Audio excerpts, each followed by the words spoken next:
The Israeli government has had a close relationship with the Chinese Communist government for over 40 years. And there have been a lot of transfers of military technology from Israel to China, including transfers of American military technology to China. It's a fact. People lie about it, and well, it's not true. Well, it is true, actually.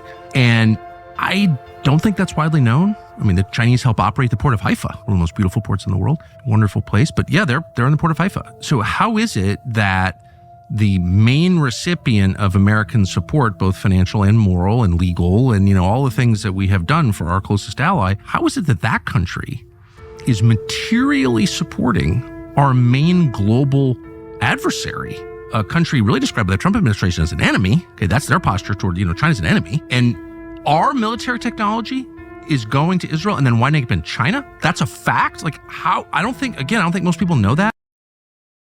And let's talk about that so-called, air quotes, collaboration. In 1988, Israel's defense minister refuted a Sunday Times of London report suggesting an agreement between Israel and China to develop a fighter derived from the Lavi, a project that was initially rooted in the F-16.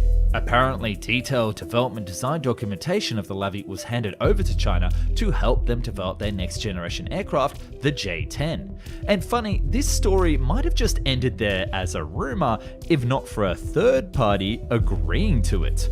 Russia.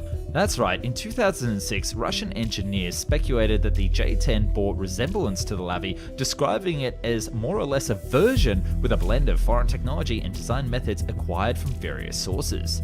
And then another publication in 2008 ascertained that the J-10 benefited from technical information from the original Israeli project, citing senior Russian engineers who claimed to have heard this from their Chinese counterparts. All very fishy, but what do the Chinese say? The Chinese, of course, absolutely deny this. They contend that the J-10's features attributed to the Lavi are the result of their own prior aircraft design. But look, the Chinese are opportunistic. Okay, so another thing is the Chinese have a great relationship with Israel as well. And an example is, okay, I'm not going to go too much into specifics because it's too long. But look at the Hezbollah pager attacks, right? Right. For Israel to pull that off, they needed to have control over the global supply chain, which means that they had to work hand in glove with Chinese manufacturers. That's the only way they could pull that off. Okay, that shows you the level of penetration of Israel into China. I'll give you another example. Okay, and this is important. Example, but people say that there's this AI race between America and China. Correct. That's nonsense. It's not a race, it's cooperation. Okay, and so I'll give an example where OpenAI spent years and years and tens of billions of dollars to create ChatGPT. How did they do so? By stripping the internet, right? It was just grunt work. You just cover the entire internet, and you just extract every piece of data that you can in order to create your model. Okay, right. But then what happened, a few months later, after the announcement of ChatGPT, is that this Chinese company called DeepSeek said, "Oh, we were able to create another chat model using, using much less money, much less computing power," and that shocked the world. Okay, but the only way they were able to do that is take all the data that ChatGPT had already consolidated, and then optimize that data to create algorithms that were faster, more,